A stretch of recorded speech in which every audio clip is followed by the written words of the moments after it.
Notice of this meeting has been provided by posting on the bulletin board in the entrance hall of the Beach Haven Municipal Building and mailing the same to the Beach Haven Times, the Asbury Park Press, and the Press of Atlantic City. This meeting is a judicial proceeding. Any questions or comments must be limited to the issues that are relevant to what the board may legally consider in reaching a decision for each individual application.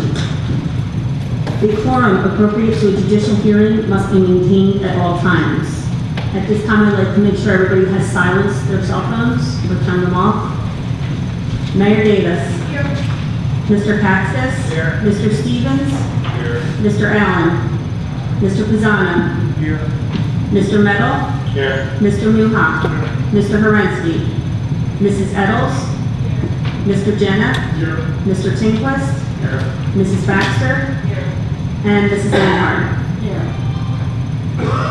Everybody had an opportunity to read the minutes.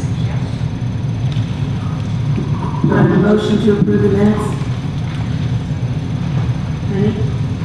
Second? Who's second?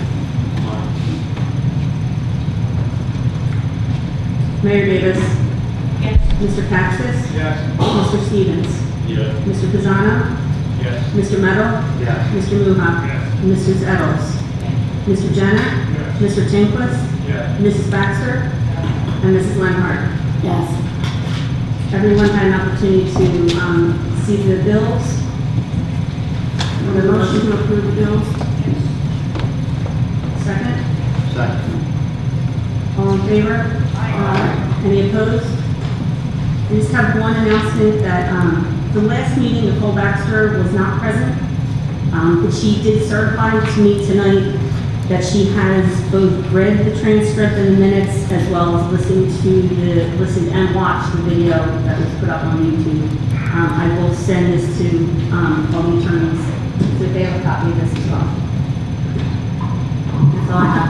Okay, is that it, Jackie? That's it. I have a few announcements before we begin tonight. I don't know whether we'll get to public comment, but if we do get to public comment, I'm asking all of those who received a letter and live within 200 feet radius of the Morrison's Marina be allowed to speak first.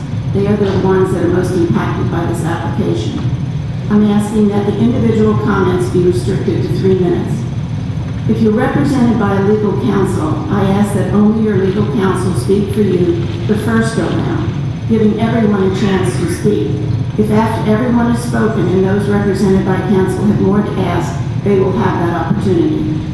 Legal counsel will have 3 minutes for every person that they represent.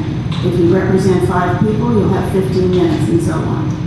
When you hear that your time is up, please be respectful of others and sit down. Please make sure that your questions have to do with the site plan only. That is what the Land Use Board is dealing with. All your other questions should be taken to the governing body.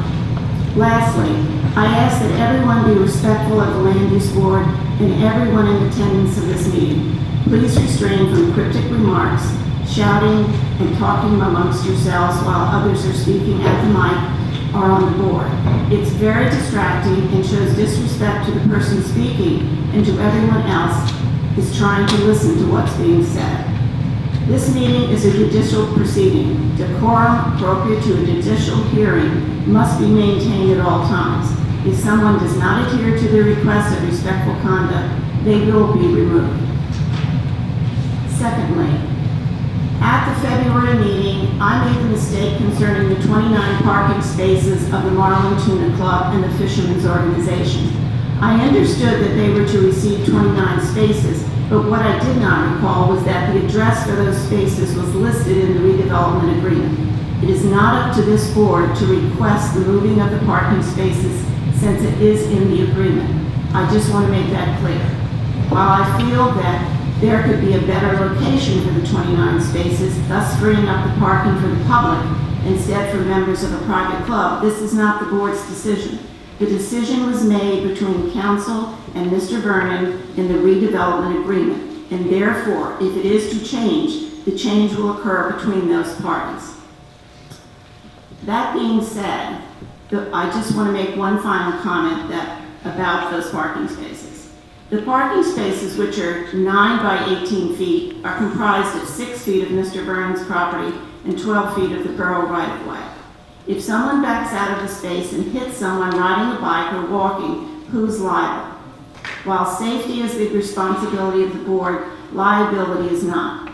I mention this to bring it to the attention of both council and Mr. Vernon in hopes that this issue does not get lost in the shuffle. Thank you.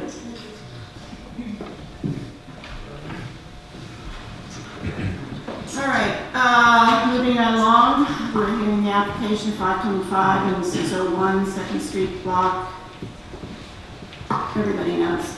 Of the LLC. When we start off, Yeah. Frank and Jim, just go to the testimony about the truth. Yes. You just state your names for the record, please. Frank Little. Jim Williamson. There are board professionals that you sworn before. You're sworn in.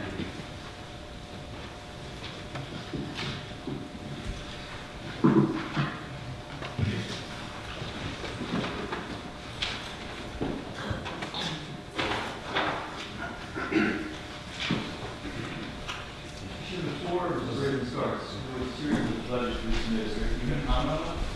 We can come out of that public portion. We're going to try to get public portion tonight. Yes, we'll comment on that public portion. Some of those do deal with jurisdictional issues and questions about whether items that were property with evidence should be set and stuff. Correct. So we'll deal with that in public portion. Thank you.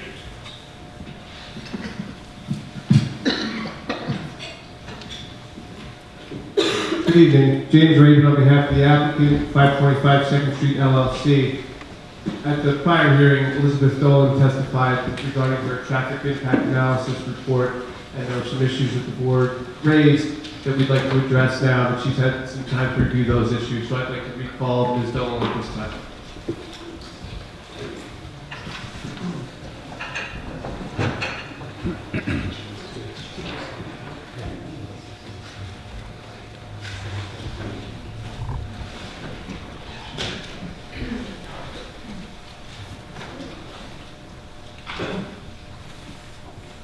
Ms. Dolan, you ready? Yes. You were sworn in last month. How did you do? Do you swear the testimony you're about to should be the truth? Yes. And your name and address, please. Elizabeth Dolan, D-O-L-A-N, Dolan and Dean Consulting, 181 West High Street in Somerville, New Jersey. And the board has said that you was an expert for last month, so we don't know. As a traffic engineer, correct. Thank you. Ms. Dolan, at the prior meeting, with respect to your report that was marked as Exhibit 815, there were questions about why there were no July counts included in your report. Since that time, have you been able to obtain any additional information regarding July?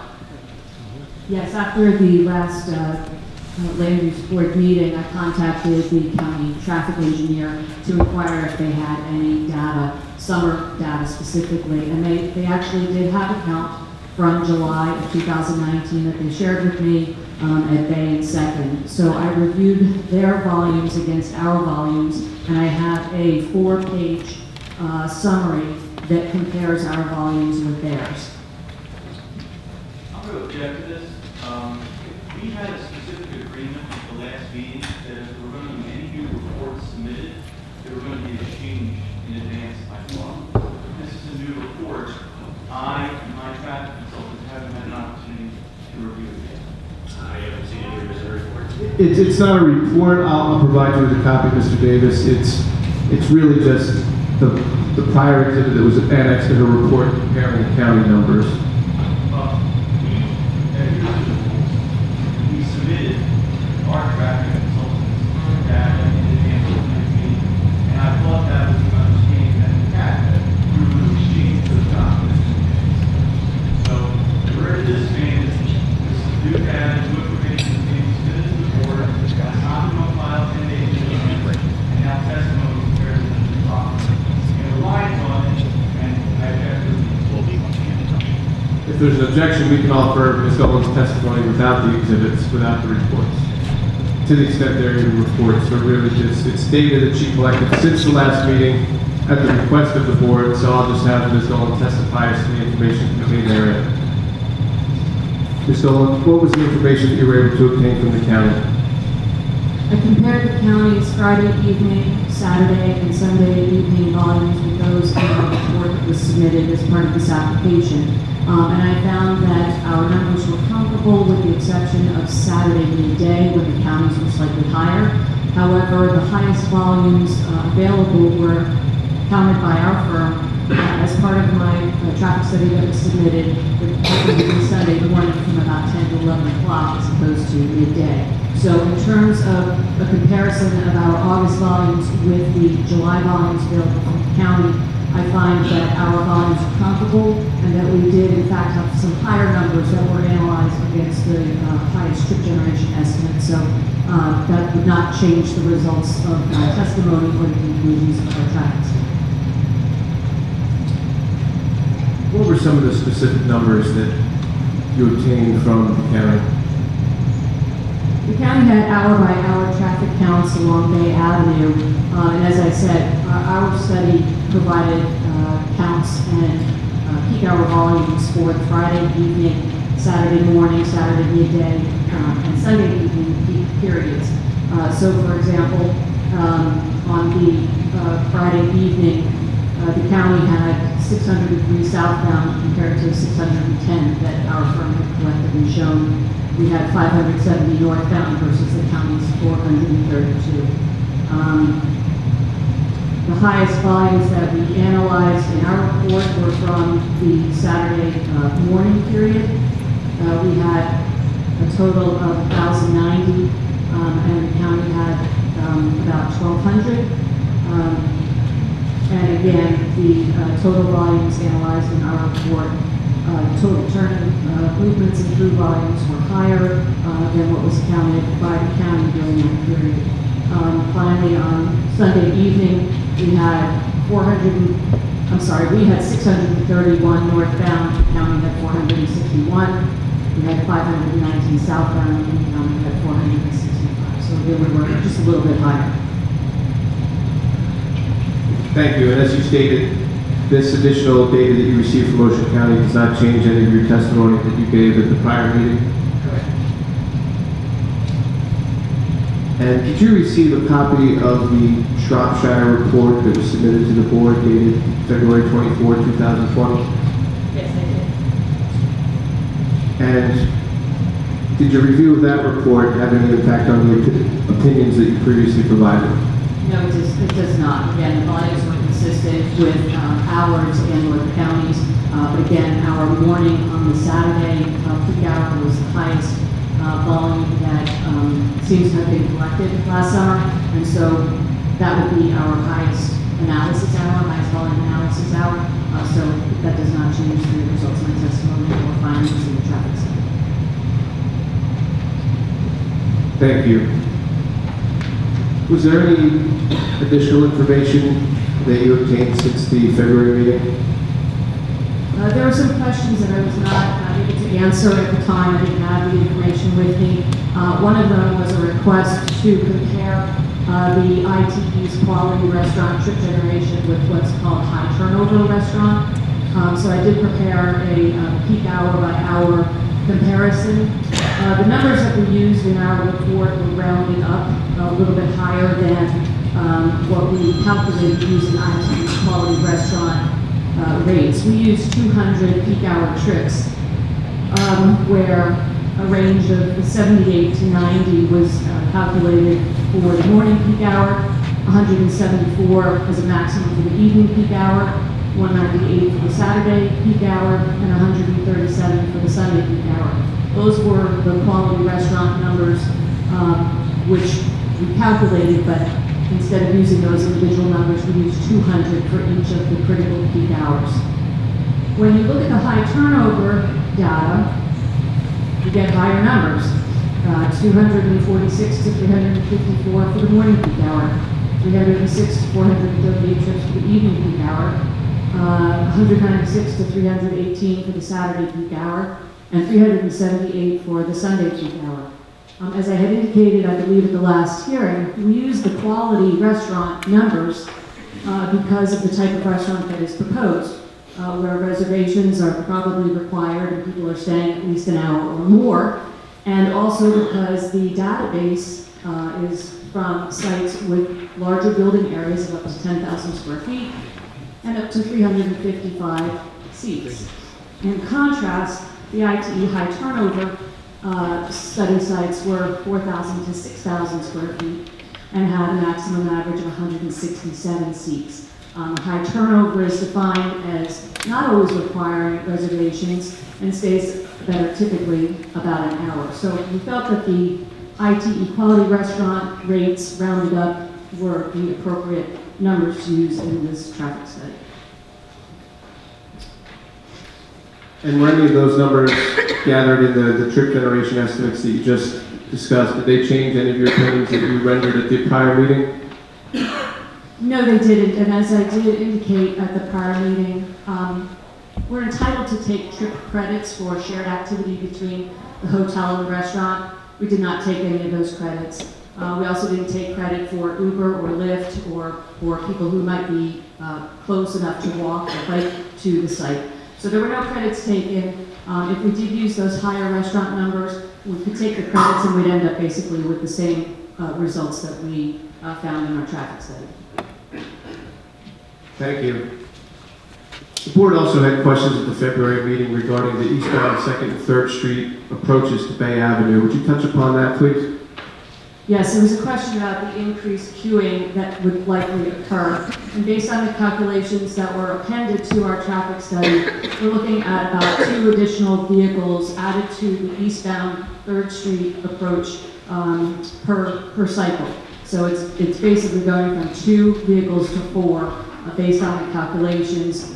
Based on the average number of vehicles per cycle, it may be more like 3 vehicles per cycle. At the unsignalized 2nd Street approach, we're looking at an increase from 1 to 2, and again, that's calculated, but that is also somewhat self-policing because when it's harder to turn left onto Bay from 2nd, then there's the likelihood that people will migrate to the signalized intersection to make that left a little bit easier. And this information that you gained regarding the eastbound 2nd and 3rd Street approaches to Bay Avenue, did that information change any of your opinions that you provided at the February meeting? It actually was just information that one of the board members had asked. It was in the body of the report that I didn't have the ability standing there to provide the summary. So it was the same information that was already previously submitted. Thank you. At the February meeting, Mr. Meadow had also raised some concern that Center Street was not taken into account within your study. Were you able to obtain additional information regarding Center Street since the last meeting? Yes, the study that was submitted by Shropshire Associates included traffic volumes for the Pennsylvania Avenue and Center Street intersection. We had routed roughly 50 vehicles to and from the south, 100 vehicles to and from the south. And in our submitted study, we circulated them through Pennsylvania Avenue and Delaware Avenue, but we did not have the Center Street intersection counted. So what I did was I took all 100 vehicles and routed them through that intersection, performed level of service calculations for the pre-build and after the site is operating, and I calculated level of service A for the intersection for the Friday evening peak hour, Saturday midday peak hour, and the Saturday evening peak hour. And level of service A results because there's just not much traffic going through that intersection. Okay, so it's fair to say that the information regarding Center Street did not change any of the opinions or testimony that you provided at the February meeting? That's correct. I think my testimony was that if traffic was routed through that intersection, it would be further diluted than what we had analyzed, but in this preparation for this evening, I routed 100 trips through the intersection to test that specific intersection's capacity, and there's ample capacity to accommodate the amount of traffic that we had traveling to and from the south. Thank you. And were all of your opinions that you've given this evening given within a reasonable degree of certainty? I believe they are. Thank you. I have no further questions. Any questions from the board to Ms. Dolan? Okay. Ms. Golan, I believe the question about the stacking slash queuing wasn't on Second Street. It was that how impactful would it be at the signalized streets? I'm sorry, maybe I didn't speak slow enough. I did provide the calculations for the Third Street intersection. That's the one with the signal. Is that what you're talking about? Third and Center are signal. I have signed. Okay, well, we had counted and analyzed the Third Street intersection with Bay Avenue where there's a traffic signal. And what the calculated queue is increased by 2 vehicles on average per cycle with the addition of site-generated traffic. If you look at the volume contribution, the queue may be increased by about 3 vehicles per cycle at Third on the approach to Bay Avenue. Okay, I thought you said that was on Second. I also provided the calculations from Second Street. My concern still remains, they have it in the second, especially the left, although the left turn. A lot of pedestrians crossing there. Would it benefit to have a pedestrian crossing designated lighting so that pedestrians are crossing with the single Center Street, Third Street are red, and those, could be initiated so there's crossing related to that? Sure, and that would be something we would discuss with the county. We could do that. Could the applicant be contributed? Yes.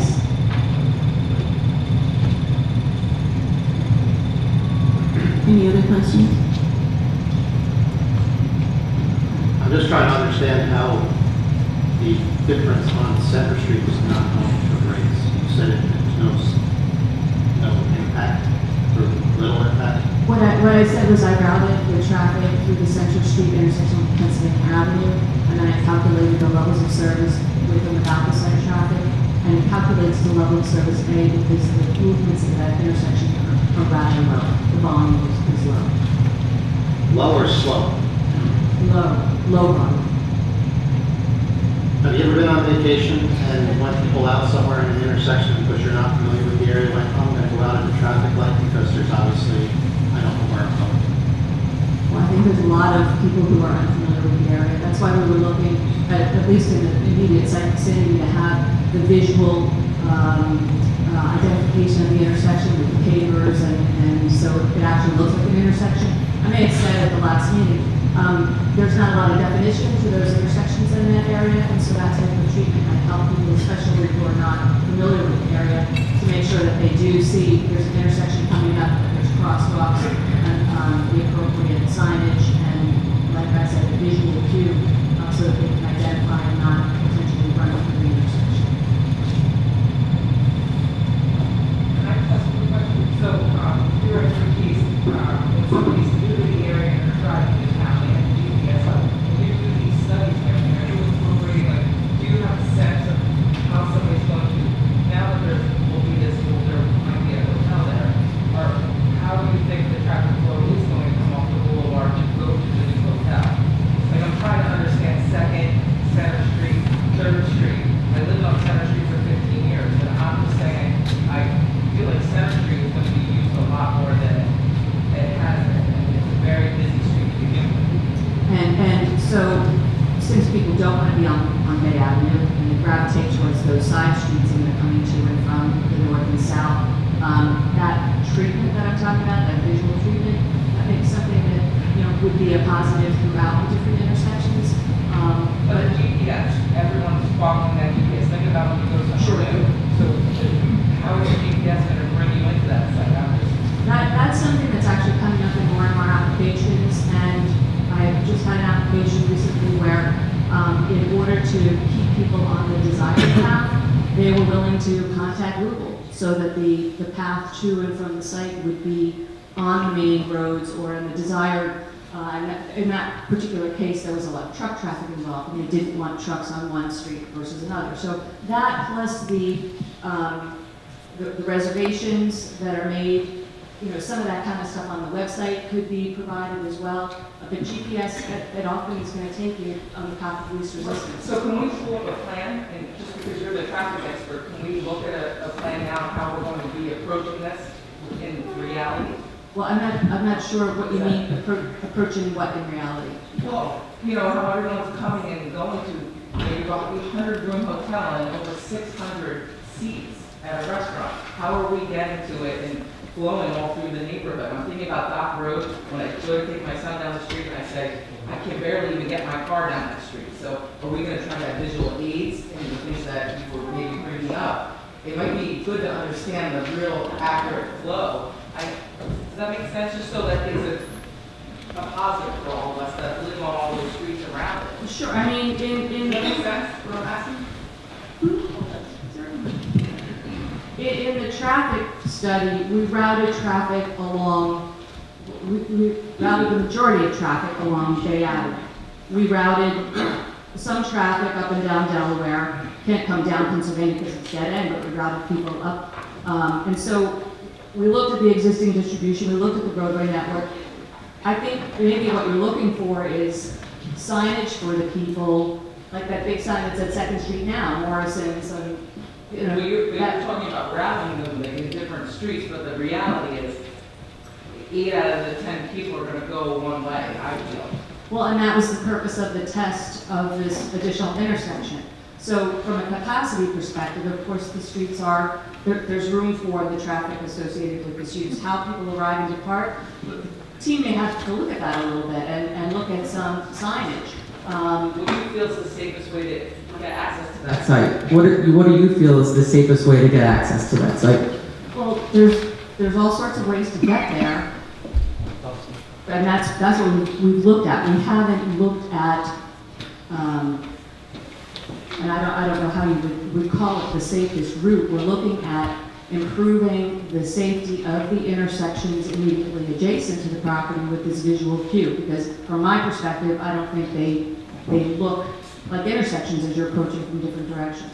So I don't know that we've thought through how many intersections or if that's something that the borough wants. But those are the types of things that we looked at to date to help with the people, especially those who aren't familiar with the area.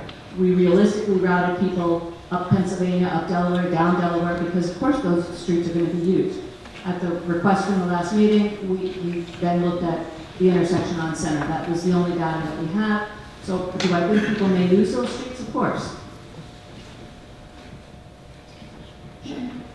And what Ms. Talon is asking also, I believe, first I'll ask, is most of the traffic coming to this site going to be coming from the north end of the island or the south end of the island? Well, certainly for the hotel from the north. And so the first street, if you wanted to make a right off Bay Avenue and go directly to the hotel, the first right you can make coming from the north is 3rd Street, is that correct?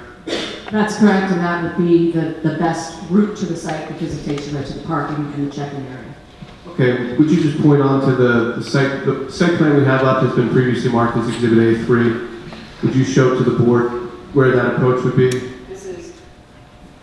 This is 3rd Street in the middle of the exhibit. 2nd Street is at the bottom. So 3rd, of course, takes you out to Bay and Signal that's off the screen, but that would be the direct route to the hotel. Secondarily, 2nd Street. I mean, they're both bringing you into, as you recall from the last hearing, the check-in is at the southeast corner of the site.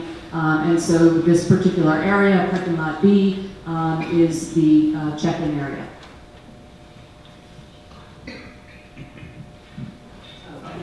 Sorry. Yeah, I have a question. The stacking issue or queuing issue, I can speak to 3rd Street specifically. Oftentimes, there's bathers coming back from the east side, from the beach. So that queue never clears. And we're talking about meaning you can sit for 3 rotations on 3rd Street. Center Street's gotta be worse. But it doesn't clear, and I know that for a fact because that's how I get out. And it's the only way you can make it left. And my question last month was really the impact to that queue, because it doesn't clear on a normal, you may lose 30% of the time by waiting for the people across the street. Right, and so during peak summer, the constraints that exist on Bay Avenue are going to exist whether or not this site is developed. And as I said, we may be adding 2 to 3 vehicles per signal cycle during the busiest hour, based on the estimates that we've developed. So theoretically, then, if you don't clear that queue for 2 cycles, you could be adding 6 vehicles because it's not clear. During- That's gonna stack all the way to Delaware. I mean, if you add the spacing car, you see what I'm saying? I see what you're saying, yeah, but again, this would be something we could look at in terms of signal timing if it were a non-seasonal peak situation. It's County Route 607, so the county's gonna give as much time as it's giving in the cycle system to the through traffic. But Bay Avenue on a Saturday in the middle of the summer, it's all approaches to the intersections are problematic, and that's not going to change whether this is redeveloped or not. And I don't think that we're going to have queuing in excess simply because of this development. I think we look at realistic numbers, and we've routed them through the system. Well, I have to disagree in that with this redevelopment, it's gonna add cars to that, whether it's this one, another one, or a formula of this one. But certainly it's gonna be impactful. Well, sure, and that's exactly what the purpose of the traffic study is to show an estimate of hourly activity that would be generated by these uses. So it's +3 per cycle. is what Two you said. to three.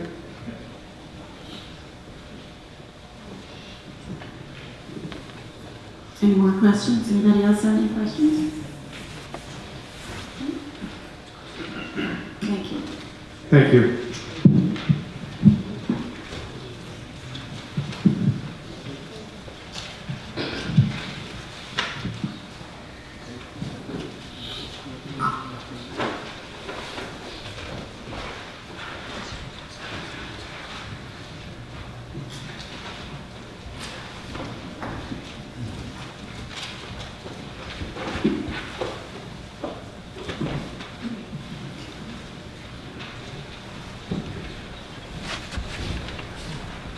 I'd like to call Megan Jacobs, please.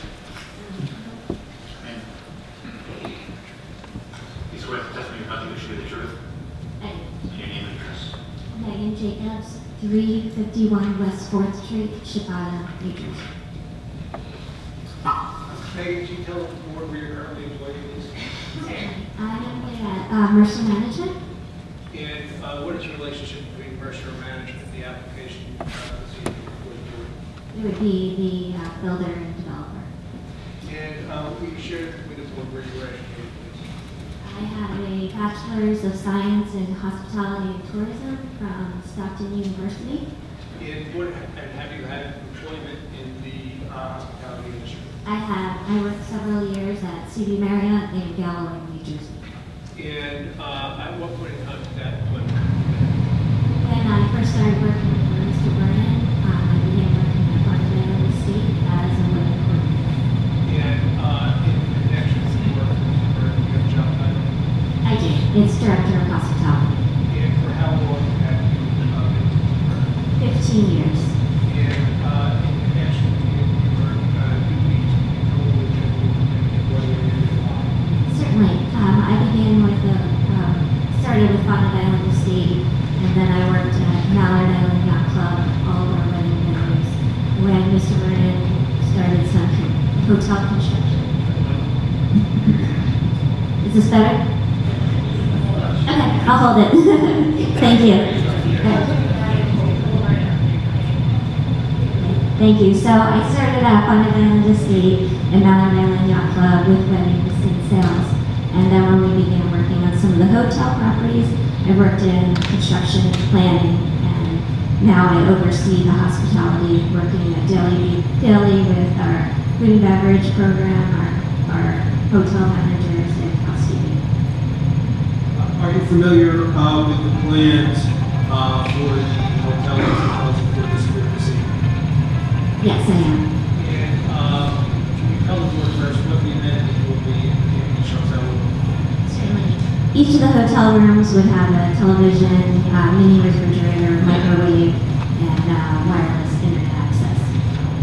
At the last hearing, one of the board members asked approximately how many adults will be in each room, by adults will be in each room. Can you tell the board how many? Certainly, the rooms, there are some king studios, that would be 2 adults per bed with the king, and then we have some queens, that would be max 4 for those rooms, And then we do have just a few suites where one is a one-bedroom king with a pull-out sofa, and that would be 4 per room.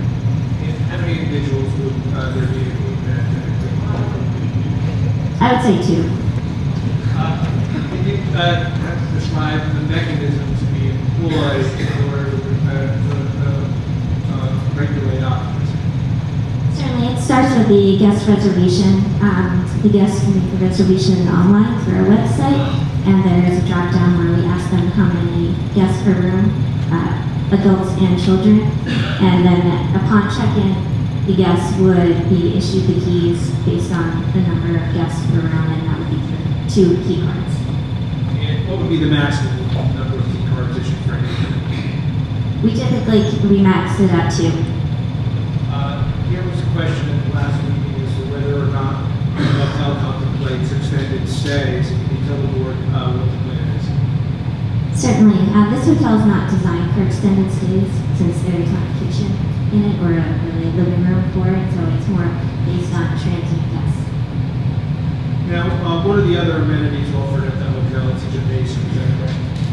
That's right. We do have a fitness room. It's about 800 square feet, so it basically focuses on cardio equipment and then also some stretching areas. And will the fitness room be open to the public? It will not, but it is open to the marina guests as well. And how would one gain access to the fitness room?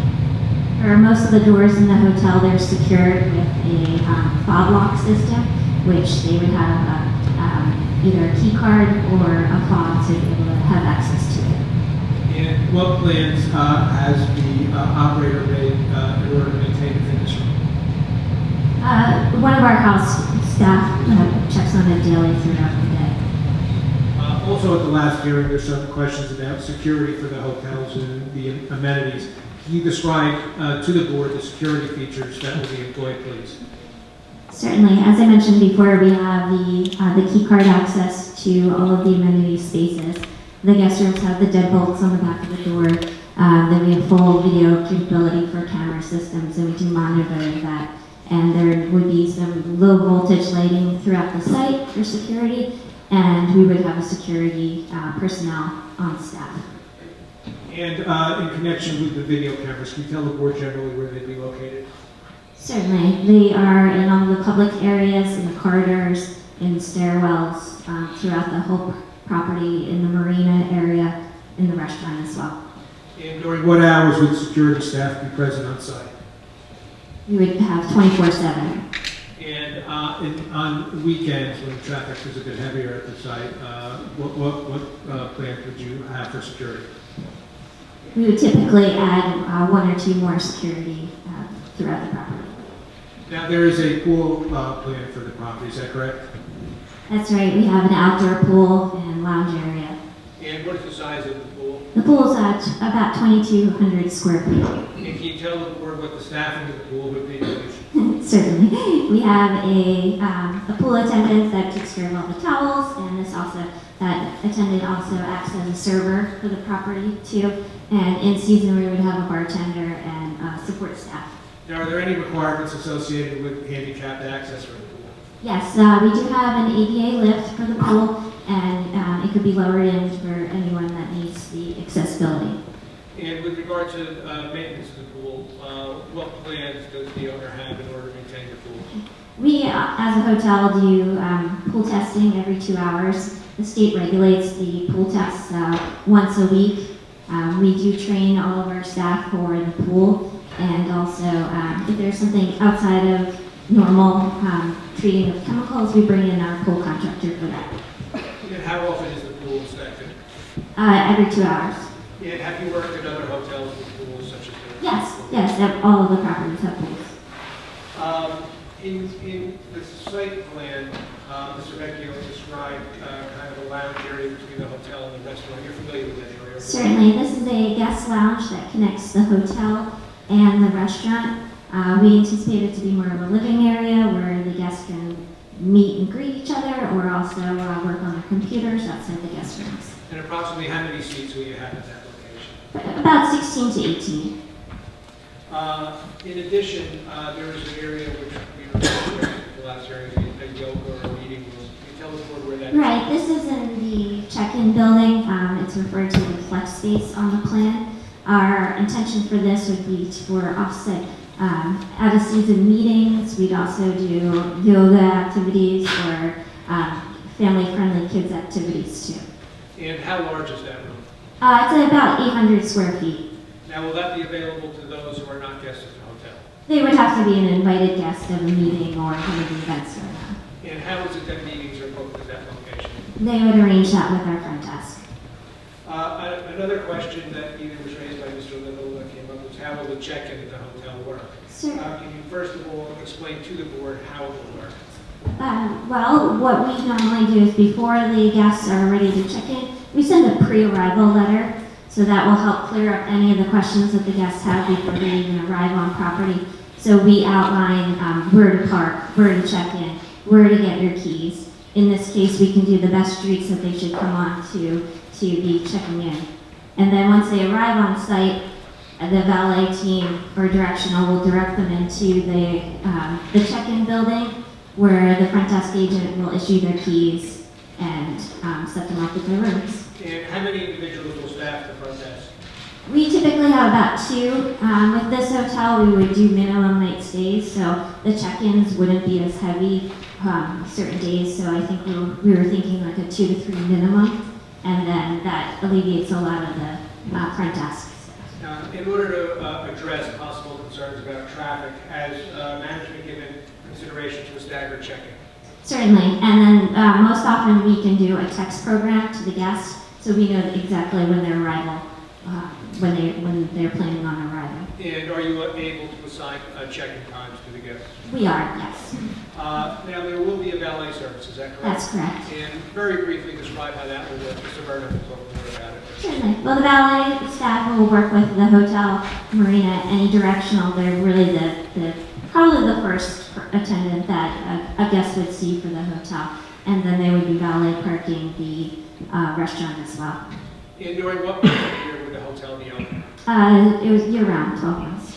Now, in regard to housekeeping, can you explain to the board how that would work, please? Certainly. So when a guest checks out, we have a time for turnover. Typically, for the height, we have the most checkouts in the day. We'd have about 12 housekeepers, and they work in paired teams to clean the whole hotel. They typically come in around 9 a.m., and then their shift ends around about 2 p.m. And how is it planned to transport the housekeeping staff to the hotel? We plan to shuttle the staff to the hotel. We'd like to use Cosme Marina as a satellite station, and then the shuttles will transport the guests to the hotel, varying upon shift times. We also use some J1 students and for housekeeping and kitchen areas. So those students we provide housing for, and then they're right in the hotel.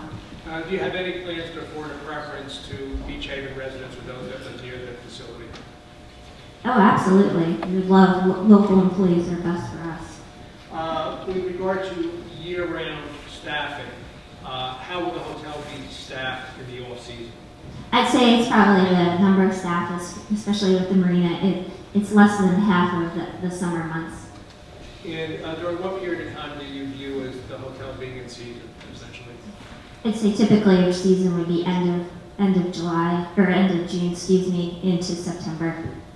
Now, with regard to the handling of laundry from the rooms, can you explain to the board? Sure. The housekeeping team comes in, collects all the laundry. We use a lot of carts throughout the halls, so they put everything in the cart, and then the hotel is designed with a linen chute, whereas all the soiled linens would drop into the chute down to the garage level, and then we transport the laundry to our Holiday Inn property, and then transport it back. Now, the hotel will generate a certain amount of solid waste, is that correct? That's right. And how will that be handled? It's similar in fashion to collecting it in the housekeeping carts, bringing it down to a garbage cart, and then out to the dumpster. And what provision will be made for picking up the dumpster? Well, we would arrange it with our dumpster company. We typically, probably 3 times a week. Now, how will deliveries be handled at the hotel? We have identified a delivery attendant that would be located near the restaurant area. They're in charge of meeting the delivery drivers, signing all the invoices, and then distributing where the deliveries are. And how often would you anticipate deliveries to the hotel? To the hotel portion, it's not that often. We pretty much get UPS and some FedEx items every few days for that. And generally, what time, based upon your experience, do these deliveries occur? Well, since the trucks are on nearby routes, so it would really be what the local area where they're coming from. And how long generally does it take from arrival to departure for delivery? It'd say less than 10 minutes. And what are the nature of the vehicles that make these deliveries? They're the larger box trucks. Is there also a plan for a shuttle to various sites in Beach Haven? Certainly, we'd love to do shuttle the guests to the beach. So typically we find the guests might want more of a guarded beach or maybe a surfing beach. So we would select 4 different beaches to drop off. And then at the end of the day, the guests can, they'll call and we pick them up. Will the shuttle serve other sites in the borough as well? It certainly can because we have the drivers. Now, Ms. Jacobs, you work at hotels with Mr. Vernon and at restaurants, is that correct? That's right. And you're familiar with the plans for the restaurant at this hotel? That's correct. And approximately how many tables are anticipated at this hotel? For the restaurant portion, we have about 80 shown. And what are the table sizes in general? Right now, they're 2 to 4 tops. And how will check-in for the restaurant work? Well, we use Open Table as a reservation system, so we encourage reservations where the guests can make their reservation online, especially for our hotel guests. They can make their reservations ahead of time, and then we monitor Open Table. Then the guests come to a hostess stand, and the hostess shows them their rooms. Can we explain, those of us a little older, how Open Table Oh, works? certainly. You would just log on to opentable.com and you'd select a lot of the local restaurants use it too. You'd select which restaurant you'd like and then what times are available. And then if the restaurant is booked, there is no times available at that time. Now, how many meals will be served in the restaurant? We will do breakfast, lunch, and dinner. And during what hours will breakfast be served? Breakfast would be 8 to 11 a.m., And what hours will lunch be served? 12 to 4. And what about dinner? Probably 4 to, the kitchen will probably close around 10 p.m. And in connection with the cleaning and housekeeping at the restaurant, how will that be handled? Our houseman cleans all of the public space in the hotel, and they would do the restaurant portion. And what are your plans for how long the restaurant will operate during the year? We would like to have it year-round. In connection with the staffing of the restaurant, can you tell the board how many staff people will be working at the restaurant? Certainly, we have different positions such as the hostess, the servers, bartenders, barbacks. It could really range from anywhere from 30 to, on the very busy Saturday, 4th of July, to 80 employees. Now, will there be weddings conducted at this hotel? Not at this time. With regard to your experience with the number of hotel guests that dine, you've been involved in hotels that have on-site restaurants. That's right. And you have experience in observing the percentage of residents of the hotel visitors that essentially visit the restaurant. Certainly. One of the part of our arrival letter is sending out the guests to make the reservations already. I find that it's probably about 80% of the hotel guests would dine in our restaurants, at least breakfast, lunch, or dinner. Right. And what provisions are made for laundering, napkins, and things of that nature? We use a linen service. They do a pick up and drop off twice a week for linens, and then also bar towels. And will that pick up and drop off correspond to the area where you have a hotel? Absolutely. Mm-hmm. And in connection with parking, what provision is made for parking for people who come off-site to the restaurant? For the guests? Yeah. The guests will arrive, the valet attendant will direct them they'll valet the cars, or if it's just a directional and off-season, they'll show them where to park. Are you familiar with a company called Uber and Lyft and so on? Yes. Mm-hmm. And in your experience, have Uber and Lyft impacted the traffic experience at various hotels? Well, I know the guests really enjoy using them, and the locals will use Uber and Lyft, and they just drop off right in front, and they track it on their phone. And I think Mr. Little actually letter, if someone is waiting for Uber, where would they wait? As soon as the Uber would come, you know, our valet person can flag them down and show them exactly where they should be lining up, or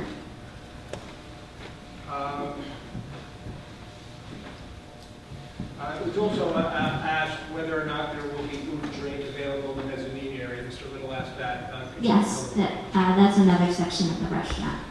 Now, there will also be a rooftop deck at the That's restaurant. correct. And what is the proposed occupancy of the rooftop deck? Right now, the occupancy is about 200. We have bar seating, table seating. We also have a play area. The play area is utilized by the guests that are dining, and that's more cornhole and giant Jenga, so yard games for that area. Will the rooftop deck be open to the public? Yes. And how will access to the rooftop deck work? The guests would take either this interior staircase or the elevator up to the rooftop, and then we have security that would greet them at the front door. And will there be food service to the rooftop? Yes. And will there be alcohol service? That's right, yes. And what provisions are made for cleaning and maintaining the rooftop deck? That's our common area housekeeper that cleans everything from there. And during what months will the rooftop deck operate? Well, you know, it'd be nice even to do something in the winter months, so we would like to have access to it year round. And during what hours will the rooftop deck be available? Typically, 12 to 10. And how many employees will be involved in working on the rooftop deck? We probably have about 6 up there. And is it your expectation that any of those who use the rooftop deck will also be hotel guests? They normally are. They want to be there. I'm sure it's all a question of this witness. Any questions? Again? I have a question. You had mentioned that you were going to take the trash out 3 times a week. Pickup? For the delivery, or for the pickup for trash, yes. Okay. And I'm looking at the site plan, I brought along the glasses, but I don't see anything that says compactor there. Am I just misreading that? On the site, I think it's just the trash and the recycling. Yeah. I have a very, very small restaurant, which is 1/7 the size, and I pick up my trash 3 times a week. I can't imagine your volume is going to be, it's got to be more than 3 times a week. I think with the 2 dumpster locations that we have on the site, typically with, say, using the mainland as an example. How many yards is your container? What is that going to be?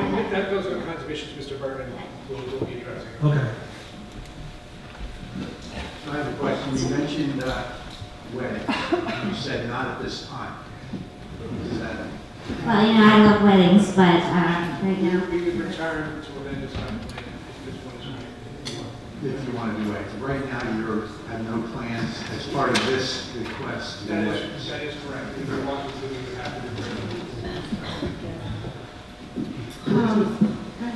Where is the valet location for the restaurants? It would all be one central part, just near the check-in building of So the the. valet service for the Right, restaurant? so they can flag them down before they even get further down to the So bar. people going to the restaurant and the hotel will go to the same place? That's near right. the, second question, will the valet parking be operable all summer long? Because again, there's a lot of concern about parking and. Right, it will be, yes. The staff for the restaurant, how, you mentioned that you're going to use a shuttle for getting people for the laundry, for the hotel services. What about the restaurant service? That, it would be the same shuttle. It'll be the same shuttle. You mentioned something about the rooftop deck serving food as well as drinks up there. So is that considered part of the restaurant? Where you're serving food? It would be a different style of food, like maybe a limited menu on the roof versus what the restaurant would have. How does the food get to the top deck? Through the stairs or through the elevator. The elevator that people come up in? That's right. But it's most likely they use the stairs.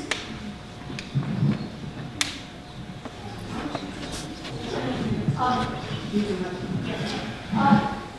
you having, I know a lot of hotels in town, they have a set number of days a person has to stay there. Are you planning on doing that? We are, we would like to have in the summer months, 2 or 3 night minimum for the hotel. And then probably the off season, we would do the minimum, just based on occupancy. I might have had a senior moment, because I think Mr. Lakin asked you this question, and I don't remember the answer. In your experience in managing hotels, approximately what percentage of the hotel guests eat at the restaurants? I said 80%. 80%? Now, is that every meal, like in breakfast, lunch, and dinner? No, I think that because, the area of Beach Haven, the guests are going to want to come to all the restaurants in the area. So they'll do our restaurant one night, then they'll want to go off-site another night. Yeah. But typically, they'll have breakfast pretty much every night, or every day at the hotel. Okay. I was just curious, because I know when I go to restaurants, to hotels, I like to try the other restaurants. I just want to make a comment. Basically, with the shuttling of people around, particularly going to the beach, we have 3 hotels within 3 blocks of each other, which have about 200 rooms all together.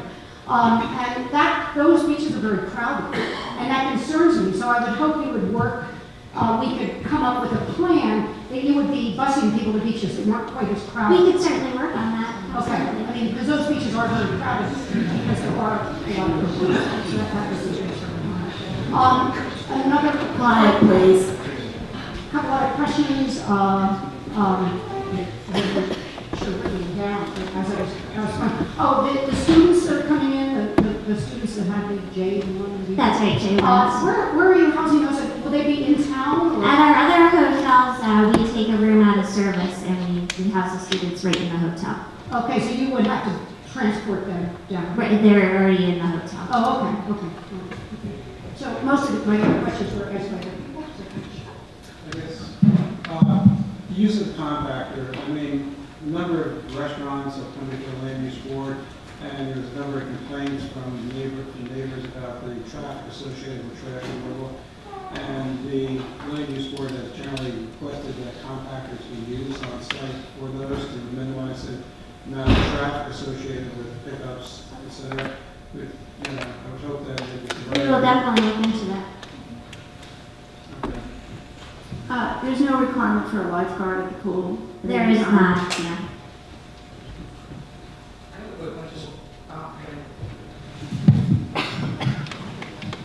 Just something I noticed. I went on vacation out west, and we had a week stay. Just for thinking about water, and it's every hotel I'm going to. All your linens, are you trying to promote like the bed linens? Are you washing them on? If it's a stay over 3 days, unless somebody puts the card on it, we can serve where we don't launder it. And basically, the sheets on the bed. So usually the stayovers, they'll keep the same linen unless they request that. Right. So you try to promote conserving water. Absolutely. And everything. Okay. That was just something I saw. So, can you show me right now, if I'm coming to the hotel, where am I pulling my car up to? Is your direction packet? And I think Mr. Berger. Oh, I'm sorry. I'm sorry. You can okay. So it's going to be a maximum of 4 guests per room? No rollaway beds or anything like that? No rollaways. There isn't the square footage to fit a rollaway. We do have rooms that have some connectors, which is a nice option if someone needed a larger room. The room can connect, and they would get the 2 rooms that connect together. Are you playing music on the deck? We probably will, yes.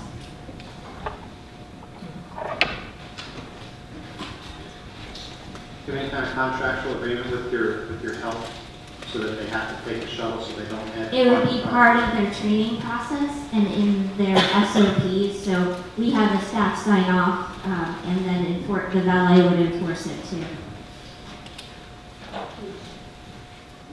On the shuttle, I think it's a pretty important element.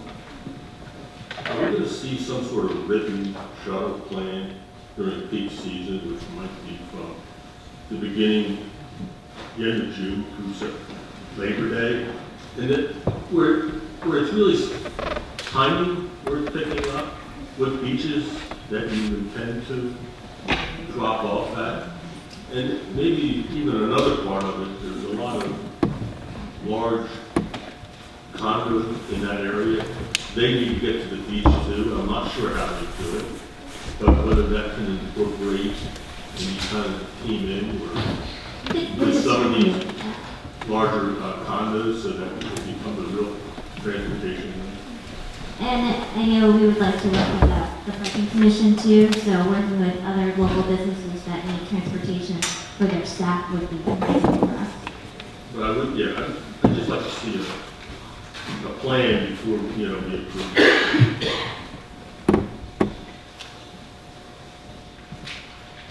Two questions. The first question is, when you do hire local kids for the restaurant, I imagine you can get waitresses and servers and bartenders that are local. And when they come to where are you telling them to park?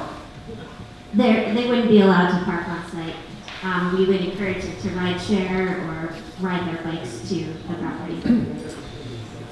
And then second question, you mentioned that you will have a delivery person. What would you call that person? A delivery receiver. Yeah, I love that idea because I know what it's like. My husband is a full-time job for him. Right, exactly. How do you deal with the trash person's coming and they're picking up, and you have the U.S. food service truck, you have another truck, and the stacking is, what's that job description? How are you managing all of that traffic? Well, typically it would be part of the training, the scheduled deliveries and what time that we plan them all out throughout the week. So we might have a truck or two at the same time, but that would be their position too. Right, I just don't see where another truck can stack, so maybe that, how are you handling all of that where it's so congested right there with all the parking in the front there? That part of the plan is not on there, but I'm just saying, do you tell that delivery truck he has to leave, or are you gonna let him sit there when he can't get in? Just, it's something to think about, because the cars can't pull out, we have... We'll ask Mr. Byrd. Did I hear you say that not just the J1s, but some of your, I guess the maids, they have to go to Causeway, and then they're gonna wait at the Causeway Marina, and then be shuttled over? That's right. What percentage of your employees will Well, that in our previous experience, we do have a lot of staff in Manahawkin, so shuttling them from Manahawkin and Causeway is very helpful for them. be? Can you require them to do that, so that they're not Absolutely, bringing the we mentioned vehicles in? before as part of their employee hiring and their sign off on their SOPs that they would be required to park there. What's an SOP? Standard right. operating procedure? That's right. Part of their employee handbook too.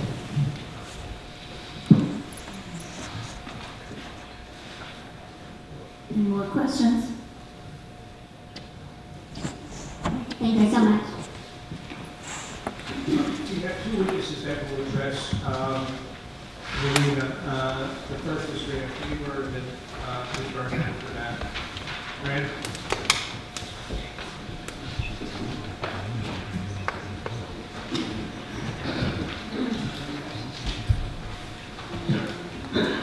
You swear the testimony about this should be the truth? And your name and address? Frank Kleber, K-L-E-B-E-R, 129 Ocean Street. Good evening, Mr. Cleveland. Are you associated with the Marston's Marina? Yes, I am. And for how long have you been associated with the Marston's Marina? February 9th, 1991 is not very long. 29. In connection with your role at the Marston's Marina, can you explain to the board what you've done, what your role is? Head chef and bottle washer. We have a small crew there, so everybody pitches in and does pretty much it. So I've done everything from picking trash up, launching boats, dealing with customers, work orders, and so on. And if this application is approved, it's your intention, is it not, to continue working at the marina after it's renovated, is that correct? That is correct. I kid around and said that Jane and Janine sold the property with me at tax rates. I'd like you, if you could, just first of all, to describe currently how many slips are at the marina. The marina is 137. And what is the approximate size of each of those slips? We can handle 20 foot to 50 foot, 55 foot. And is the marina essentially a public marina open to the public? Yes. And can you explain to the board how the marina currently leases out the slips? We do seasonal slips, 6 months, from April 15th through October 15th. And does some percentage of those slips tend to be vacant over the years? Yes. And approximately how many? Let's see, since the late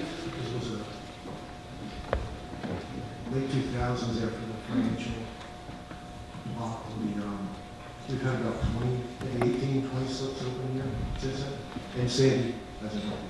And at the current time, are there slips that are currently handicap accessible? Not necessarily, but we have 3 parking spots for vehicles that are labeled handicap, and floating dock is accessible with a ramp. And the boats are right at even level. I mean, we'll work with any customer that has any special assistance. And in connection with the future operation of the marina, it's your intent, is it not, to continue to have 137 slips open to the public? Is that correct? Yes. And Mr. Vernon, is it good to describe the upgrades that are contemplated? Is that correct? Yes. And currently, is there any food service available at the marina? No. Is there a bait shop available at the marina? Yes. And where is that? We have bait in the ship store and also down at the gas stop. And what plans are currently made for cleaning and maintaining the marina? I'm not sure what you. I mean, how's the area cleaned and, The employees just do the policing of it? and essentially are gas pumps available at the marina? Yes. And how often is it necessary to dredge the area where the marina is?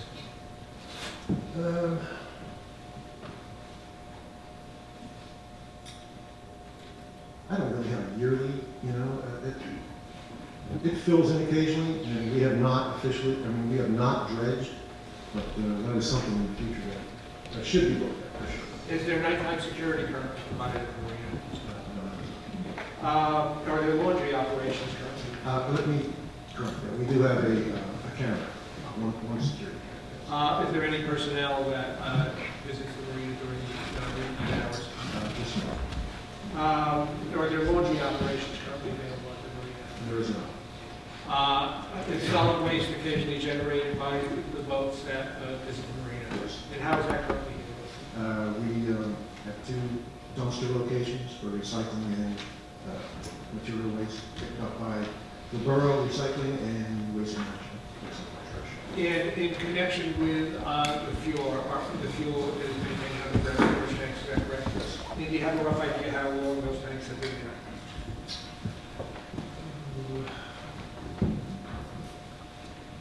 About 28 years, I think.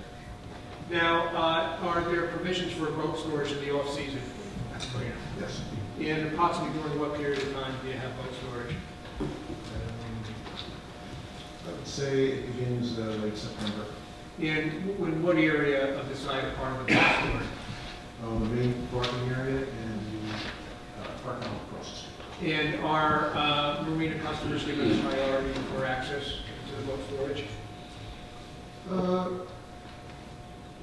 I would say, of course, yes, but we'll try to fill the yard as much as we can. Now, a question was asked, not at this hearing, but at a different hearing, about the impact of flooding in this area. Have you experienced floods in the vicinity of the marina? Yes, the lot across the street is one of the lower lying areas. And have those floods impacted the marina area itself? It would have to take a pretty good storm to impact the parking lot area. And Mr. Vernon has discussed with you certain plans he has to upgrade the area, is that correct? Yes. And you're comfortable with those plans? Yes. That's all the questions I have. If this is what the question for, that's probably what Lance can do. How many times a week do you have your dumpsters empty? How many times a week are the dumpsters empty?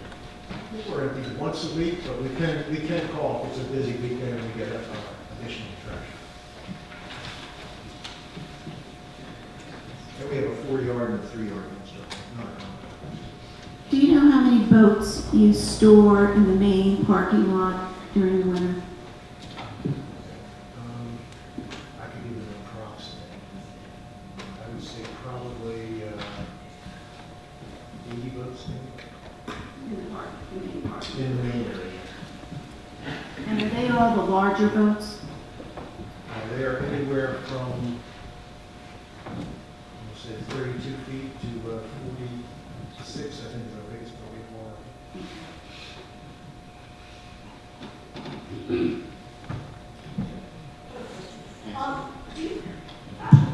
You say you haven't dredged in a while. Do you have trouble with the larger boats, the ones close to 50 feet getting in and out? I would not say trouble, but on a good low tide, they stir up mud. They're not hitting the bottom, but they are stirring up.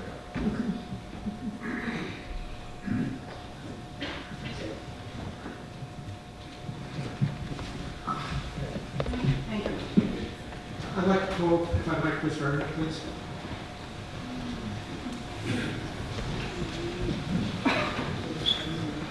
You swear that this is your truth? I do. Your name and address. Christopher Vernon, 34 Ridgeview, Allen County, New Jersey. Mr. Vernon, I want to ask you a few questions about the project. Let me first start with what is your relationship to 525 Second Street LLC?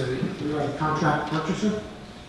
And you are also the subject to a redevelopment agreement with the borough, is that correct? That is correct.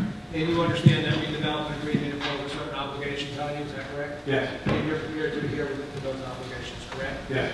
And you're also the subject of, that redevelopment agreement contains certain undertakings with regard to the charter fishermen, is that correct? Yes. And are you prepared to abide by those undertakings? Yes. And the redevelopment agreement has certain obligations with regard to Marlin and Tuna Club, and are you prepared to adhere to those? Yes. Now, I'm going to return in a minute to the questions some of the board. Some of the board member asked, but let's first talk about the marina. It is your intention to continue to operate that marina, correct? Yes. And Mr. Cleaver will be operating it on your behalf, is that correct? Yes. And how many slips will be at the marina when you operate it? 137. And will all those slips be open to the public? Yes. And in connection with leasing those slips, can you explain to the board what your practice will be? This will be seasonal rentals available to the public. And during what period of time will the slips essentially be in use? Approximately from April, early April, sometimes late March, they want to go in, and nothing through the end of usually they come out sometime in October. And will food service be available at the marina? Yes. And will a bait shop be available as well? Yes. Now, are you contemplating certain upgrades to the marina areas? We are. And can you explain to the board what they are, please? Sure. Some of the enhancements in the marina operation will be an expanded restroom operation with showers, a full laundry facility, a first-class pool, and a lounge area, as well as upgraded fish fillet tables, as well as a pavilion area, and just basically upgraded landscaping throughout the entire community, but a real upscale marina amenity package, to say a few. I think there's gardens as well, some of the viewing gardens and the walking paths. There'll be substantial beach benches throughout the property that the guests can basically travel through the property and sit and enjoy or just converse. Are there currently benches on the property? There are a few. And do you intend to upgrade what's there and add to that? Yes, substantial. And will any fire pits be available? Yes.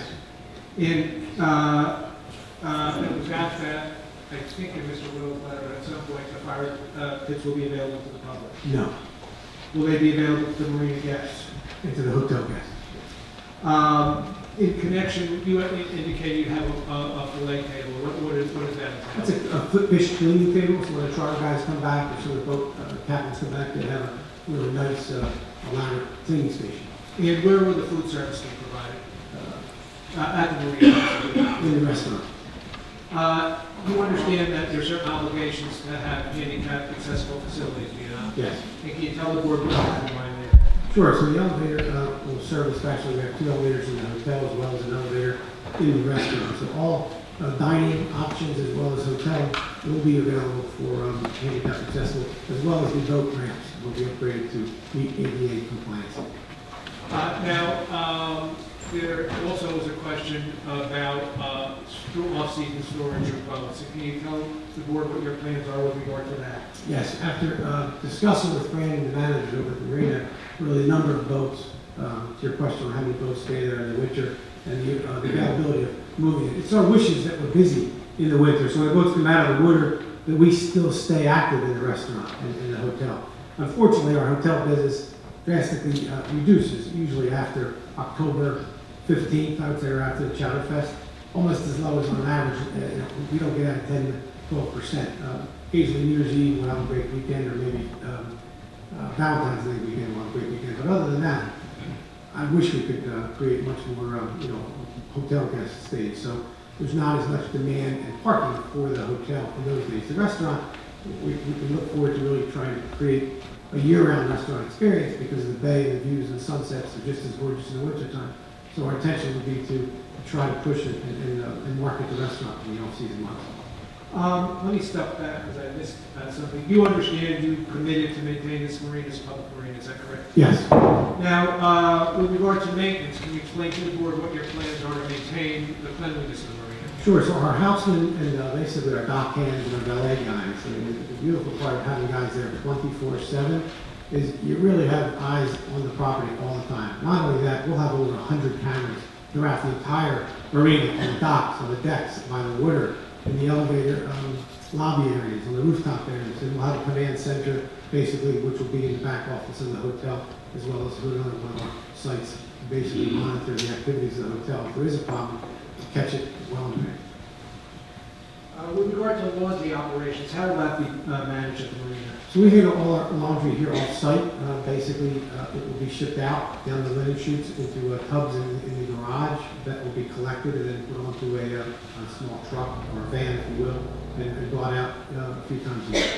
And in Mr. Little's letter, he inquired as to how the boat lifts would operate, where it would be located. Can you explain to the board what that is? So the current boat lift that's there now will stay exactly where it is.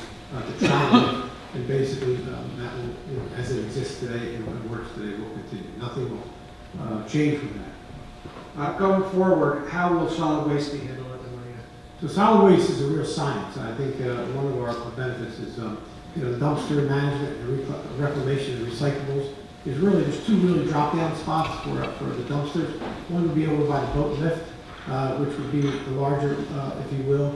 That may be a larger dumpster with a compactor, and possibly just depends on what's going to yield our most from. Sometimes it's cardboard, and there'll also be a front-end loader there as well. So we'll be 2 dumpsters side by side in that center, as well as the marina guests will have the availability of small totes for recyclable and small drop-off areas in that area. The other area is over by the restaurant. And to your point on how many times we'll be dumping the dumpsters there, in season, when we're all busy down the beach area, hopefully we'll be on the routes of the dumpster truck, so hopefully if it takes 4 or 5 times to do that, but we will also agree to do a compactor. We do have compactors in other locations, and they work very, very well. It's really just depending upon how much volume you do, we will agree to get the garbage out immediately and not keep it on site. Is it your intent to use a compactor? It is. At the last hearing, I was asked, and I forget by whom, whether or not you have done any environmental investigations in regard to this property. Yes, we have. And can you tell the board what you did? Sure. Under the original agreement, we were able to hire the fuel testing company that came in and basically drilled monitored wells, or drilled samples alongside other tanks. They service, and this is the contractor, actually the vendor that services the tanks currently for the family. So they came back with all the results, and there was no negative impact with regards to environmental issues on property. Essentially, there was no contamination. Yes, that's correct. And did you also update an environmental impact statement? Phase one. Phase one, yes. And what were the results of phase one? It came back negative. Now, with regard to fueling, currently, how is fueling handled at the marina? There are 2 fuel pumps over at the western side of the bulkhead. And how will they be handled in the future? They will continue to operate just as they do today. Now, currently, where are the fuel tanks located? They're under where the hotel would be proposed. They're going to be moved over by the other side of the travel lift alongside the dumpster. And essentially, will those be newly installed? Yes, state they tanks? Questions have been raised in various emails as to whether or not fuel will continue to be available during the construction process. Could you comment on that, please? Yes, the construction schedule will not stop fueling, and the coordination along with the township with regards to how we do this and when we do this will be very sensitive to the neighboring communities and businesses. Now, you contemplate certain improvements along the public access areas adjoining the marina, is that correct? Yes. And can you tell the board what they would be? Sure, so along Dock Road at the end where everyone basically congregates to watch the sunset, we'll extend that up to another 100 feet or so, basically the whole length of the restaurant. And that'll be a 10-foot line walkway that'll allow for people to basically just expand down Dock Road onto our property to allow unimpeded access with regards to public access. And what facilities will be available on that area? Yes, there'll be benches there, landscaping, it'll look like a pier, if you will. We'll do some really great signage. We also have the northern pier, if you will, on the north side of the property, over by the Tuna Club, which will also allow for public access and basically go all the way out to the pavilion area. Now, a few minutes ago, Ms. Jacobs were asking a few questions, so we should defer to you. And let me run through those before I return to some of the issues.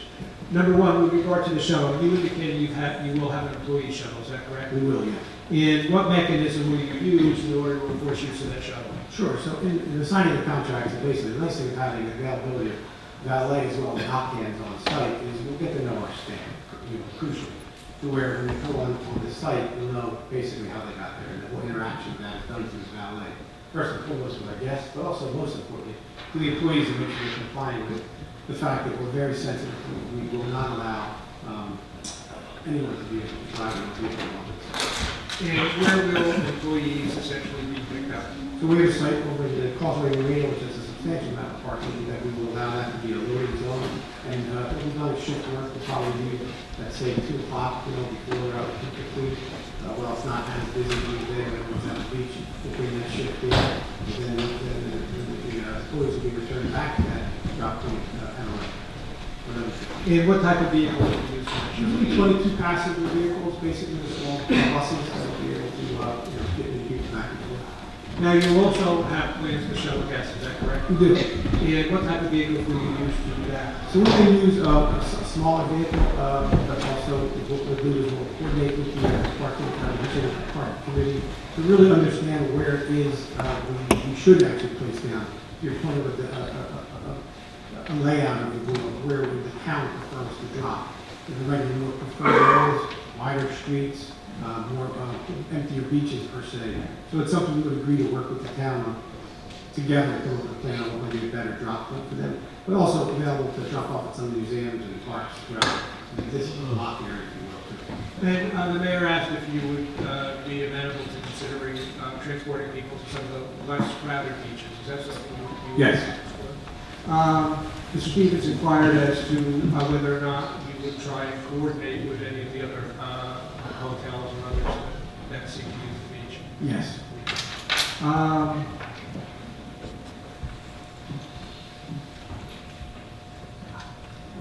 There was a question about music on the rooftop deck. Yes. And it's your intent to have music on rooftop deck? Yes. Is there music on rooftop decks in the area where your hotel's located? Yes, there are businesses that have. And which ones are they? Directly across the street from us. And are you going to employ certain equipment to try and mitigate the impact of the music? We are. We have the availability to do basically a glass railing, if you will, on the deck, and that will prevent, rather than the noise transfer to the streets, it'll basically be blocked with the laminated glass railing system that we plan on putting in the roof. And what kind of decking will you be using on the rooftops? So we make a 2.5-inch rubber, it's a recycled product, we use it on other venues, to where it's on top of the fiberglass deck, it's basically a 2.5-inch solid, dense rubber. It's very sound and absorbent, but it's also safe to be on the rooftop. Ms. Jacobs was asked about whether any effort will be made to minimize water use in connection with laundry and things of that nature. What would that? Sure, so the old little thought is if you leave your towel on the hook, and with a sticker there with the green environmental signs, that you don't launder. If you drop them on the floor, they usually get laundered. The rain and the roof leaders will all be, gone into a cistern, if you will, and repressurized for possible boat washing as well as sprinkler system. Also, I believe, Mr. Stevens, there's somebody inquired as to whether you would be amenable to have a written shuttle for them. Is that something you would consider? Yes. Let me turn to the ship store. It's contemplated, is it not, to have a ship store on site? Yes. And what types of goods will be sold at the ship store? So everything they sell now, we like to enhance that as well. I mean, everything from the ship store, really actually the parts department as well for the a lot of marina folks that are in the area. That will be enhanced as well as some of the boat gear and bait and tackle as well. But everything from A to Z they have there now, we would intend to sell as well as enhance that selection as well. A lot of t-shirts and hats and gear, we do very well in selling that kind of branded material as well. And what procedures will you employ in order to maintain that area clean? So the dock hands as well as the houseman on property will be able to make it around to keep everything. Do you anticipate the ship store will generate much solid waste? No. And how will it be handled? That'll be basically everything we put in the disposal of the dumpster, which is right around this corner. And how will deliveries to the ship store be handled? They'll be done typically through UPS or FedEx for the most part. The nice thing about our delivery drop zones is we'll have two of those points. One by the restaurant there, but also over by the marina in the valet, where that'll be the first person to basically touch the guest or visitor with delivery. I'd like to run through with you, Mr. Vernon, several questions that were asked either in review letters or at the last hearing. The first is, will fire pits be available to the general public? No. How will you stop non-customers from parking on lots that service the hotel and restaurant? So we'll have as many as 6 employees for valet, and the valet guys will be positioned in different spots throughout the property with headsets and basically constant communication of basically steering traffic. And you understand that you cannot have string lights on the rooftop deck, is that correct? Yes. How many bars will be serving alcohol at the site? There'll be one at the rooftop bar, there'll be one at the restaurant bar, one in the pool lounge area, and one in the pavilion bar. And at what areas of the site are people able to purchase bait? At the pavilion area, as well as the chip store. A question was asked at the last meeting whether you're amenable to changing the colors to a more muted historical color. Yes. It was also asked whether there'll be any porta potties on site after construction. No.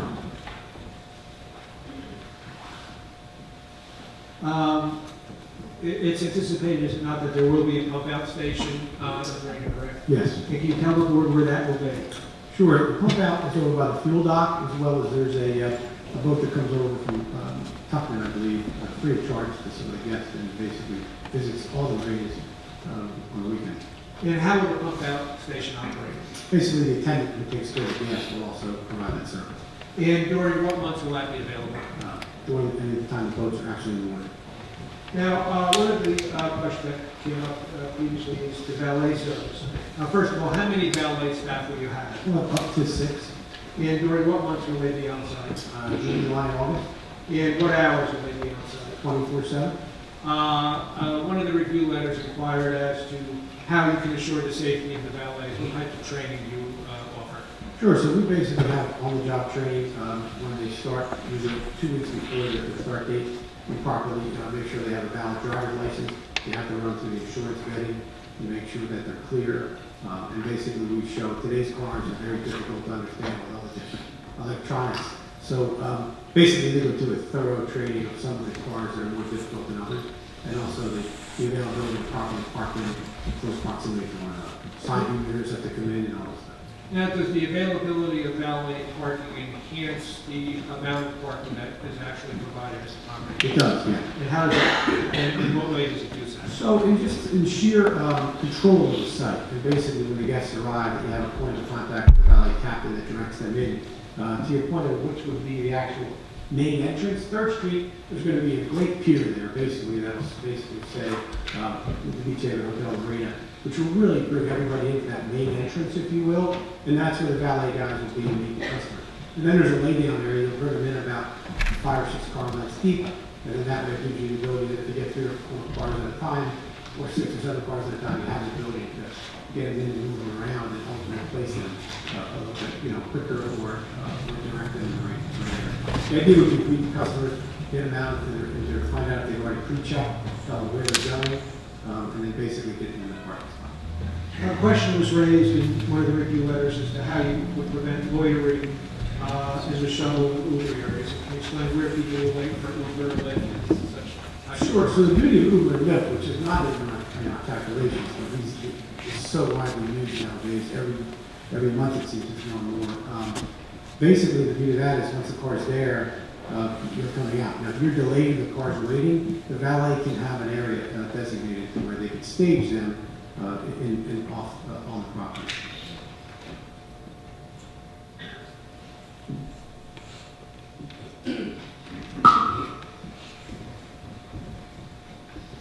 Mr. Burns, is there anything else about your plans at the property that I've not touched on with you? No, other than we are extremely honored and excited to move forward on the project and look forward to really creating something generational here and bring back a great hotel, beautiful town of Beach Haven. No questions about this. You said you're going to have 100 cameras for video. It's going to be monitored 24/7, or you're just going to have a media storage bank of all those cameras? We have one My system, so is there security or valet move, if you will, or the captain will be? We'll basically monitor all of those during those peak hours. But in the overnight hours, we're not necessarily someone on camera all the time. But the beauty of the cameras nowadays is they're so advanced that you can rewind any one of those cameras up to, I think it's 30 days, and just really zoom into the areas of concern. So you're going to have a brief retention period then? Do you have any transient slips? Yeah, so No, So Franny had testified that about 20%, BT was 20 of the slips every year for the last, I guess as long as they've ever since Sandy, really, they've had that many empty. So it's our intention to, of course, lease up the slips, but we'd like to, I think the docks along the fuel docks, after the fuel docks close, they're all tie-down slips, as well as the 20 slips that aren't rented per se, they would be considered valet. And will they be marked transient, so people coming know slips that are open for transient purposes? So yes, the beauty of that is, Our valet concept for the cars is just as strong as our dock cans. The dock cans that are going to be identified in bright colors, and these kids will take care of tie up the boats properly, make sure they're secured, they're moored, they're tied in. And most importantly, that if there are any transient slips available, we'll identify where, flag them in, and assist them in tying into those slips. And what determines if somebody is transient? How long are they allowed to stay in a transient slip? So a transient, by definition, from what I understand, it is basically an overnight guest. So they can come and stay for overnight? They can. Can they come and park there and stay at a friend in Beach Haven? They can, if they pay for the slip, sure. But if they stay at the hotel, it's free? That's something, it won't be free, I'm sure, but if they have a slip that they need, they'll have to pay additional. If they have a boat like the Tudor Club tournament, per se, that may be a great opportunity for us to take those transient slips and turn them into fishing boat slips for the captains that are going to come visit. And this pump out station, you're saying it's where the dumpster is there above the pool? Right here is the, Where's the dumpster? right here is the existing gas pumps. The pump out station would be right there. It's not being moved? It's not being moved. I thought I read somewhere it's going to be moved. No? Yeah, the fuel tanks would be moved. This says provided on the plan. However, the existing pump-out station will be removed as part of the demolition. That may have been on the plan. So, it's not our intention to remove the pump out station from where it currently exists. To clear that up. So it's So you are going to leave that? Yes. The other, that, you raised that up, at the curve there, there's 2 boulders and another fuel dump. There's 2 boulders and a fuel pump. And I was told that that will come out after construction. Forgive me, Madam Chair, I don't understand. $2 See, right where that, you come in the archway, where are you gonna hear the... Oh, you mean the archway's here, I'm sorry, archway's here? No, over here, by the restaurant. Restaurant's here. Right. Up to the breezeway, it's in the breezeway, right at the curve of the marina. Up. It's right there, over a little bit, over. There's 2 boulders and a pump, a gas pump. Is that staying, or last time we were told that was moving after construction? So, that's something I'll have to consult with Franny on. I was under the understanding that all the fuel pumps were here and we're staying here. We are not taking away any pumps that are there currently. If that's a diesel pump and that's been there, we may move it to where the gas tanks are, but that's something for the managers to try to figure out where it should be the best spot for us to service our customers. Another thing, if my grandson wants to come by Vegas, how does he get the best way to get to the bait shop? Does he come to the restaurant? To the Is it store? bicycle or does he walk? So actually, the pathway here, this is public access here. Right. You come right down at the end here, to the entrance way into the ship stool area here. You can come this way, right down Dock Road, which will probably be more of a retail kind of an area here. Or you can go over to the pavilion bar. That's more for people that might actually want to fish or do something there. At the end of the pier, that's also available.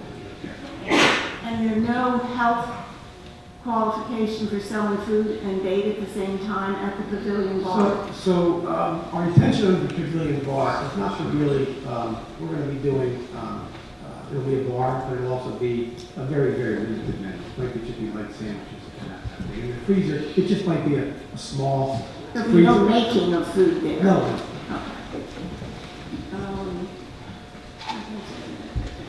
I have one more question. I don't know if you have the answer to it. The main entrance on 3rd Street, there's a sign and it's got a big arch to it. Is that high enough if you need to move some of those huge boats out? How do you get them out? So that could be designed to be on a swing arm, but more importantly, these areas here aren't necessarily curved. So the idea would be we could run boats over here, but typically this will be high enough, of course, to be able to break in the middle on swing arms, to be able to run boats in and out of here if we needed to. Currently, there are telephone wires here, so there's really no boats that go anything over, I would say, 20 feet currently right now through there. So our intention is to look at this. And the only bicycle rack you have are behind the marina building? Right here, yes. That's a substantial area though, so we'll put as many bicycle racks as we need be and any other locations that might be appropriate, whether it's in the back of the restaurant, if the restaurant kids are all riding their bikes in, or actually under the building to go as well, because that's just going to be basically breakaway areas. So we'll have extra areas for as many bicycles as we'll need be. And what are you covering that marina building with? Is it just staying metal? Marina building. We'd like to talk to the Architectural Commission and maybe do something more historical in nature, whether it's a pine board or a cedar siding or something that would really enhance that make it look like an old wharf building.